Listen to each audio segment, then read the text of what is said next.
So, before I came to Radiant, the church I was previously at was a little bit bigger. And so it was kind of harder to get connected, even though the ways were there, but there was some disconnect. And so when Matthew went to Radiant for the first time, he went by himself. It was when you guys were still in the Y. And he loved it, which was kind of a big thing for him because as he spoke to himself, like he definitely had some callous and some hard-heartedness. And so to hear him come back and like really love the way that the word was taught and like the connection that he just kind of already had, I was really encouraged by that. And so we ended up finding Radiant as the world was shutting down.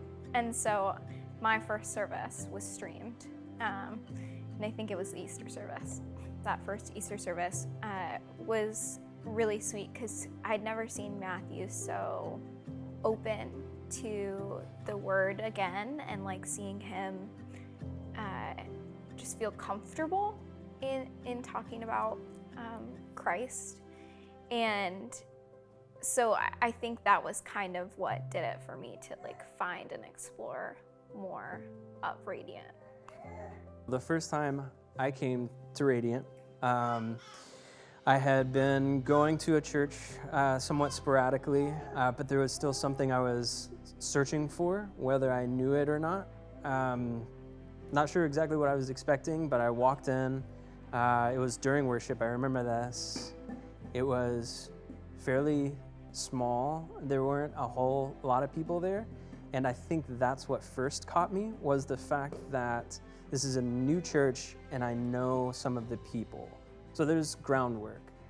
It was stripped down because, his callus that was there was the tradition or the show that I think a lot of times the church can get lost in. Yeah, that's better. And so for him, I'm, walking into that, like it just felt comfortable. Like you guys weren't trying to pretend or put on something or mask, or there wasn't like an air of like perfection.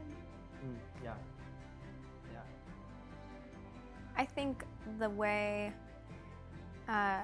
we communicate as a family after kind of coming to Radiant and re-engaging or picking back up where we left off with God, because he's always there, but that doesn't mean we're always engaged with him. So I think it really changed the way that we were able to communicate and have conversations about God at home in our lives. I didn't feel judgment. I didn't feel people looking at me. I didn't feel people wondering, where I was necessarily at in life. It was more like, hey, I'm glad you're here. I don't care. I would love to get to know you, but I don't care where you're at. I think that's what I love about Radiant. It's like no one's perfect by any means. You're never going to be perfect. Everybody's got junk, Just come, be a part of our family, because we want you to be a part of our family.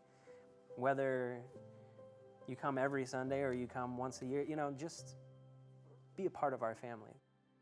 I would say March. We've been watching Radiant from March 2020.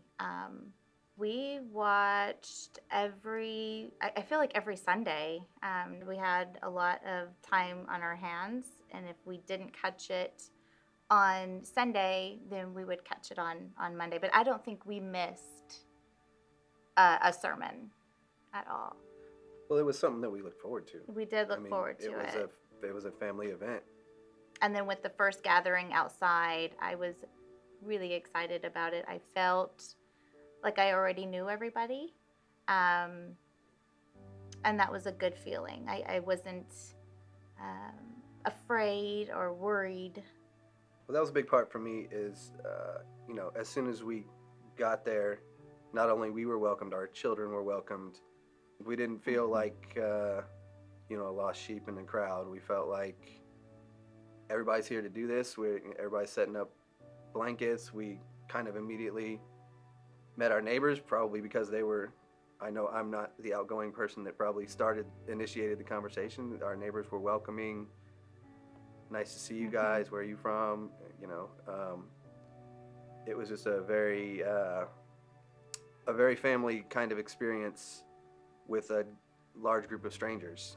Yeah, serving in the kids ministry has been beneficial for my life. It's helping me grow, and even my devotions are different. I experienced Radiant for the first time through live stream. You know, that was my initial connection to the church, was to experience it that way. And now it's come full circle to the point where the way I serve the church is to participate in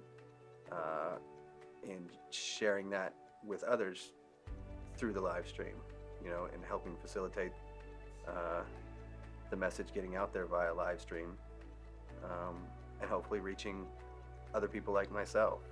Listening to the prayers after worship, I would say, really get me, because you're in this worshiping mode and you're feeling the Holy Spirit. You're really reaching out and you just feel His presence. So those prayers really help to break down the walls that I have.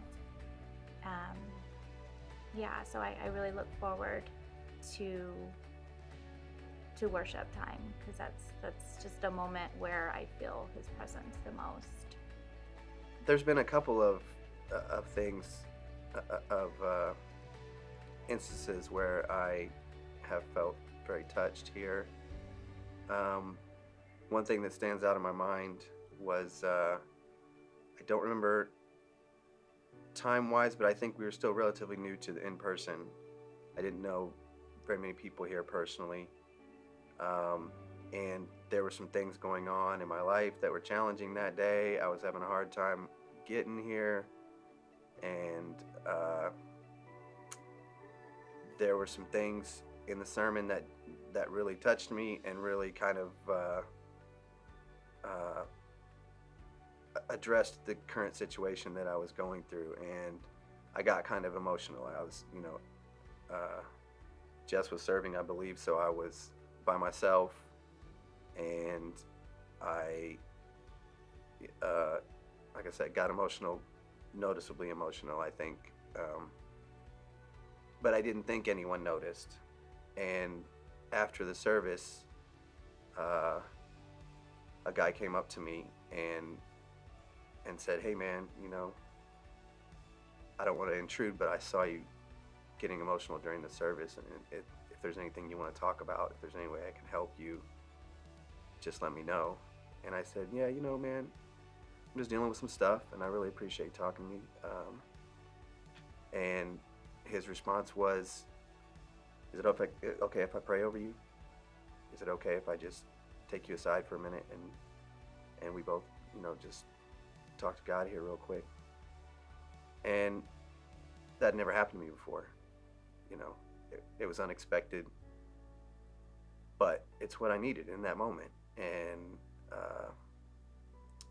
And so he did that, and I didn't know this guy at that time, and I just realized what the love of a church family could be. And my problems didn't seem so big after that. And I felt connected, and I felt like that this is where I need to be. That I'm home. And this is my family.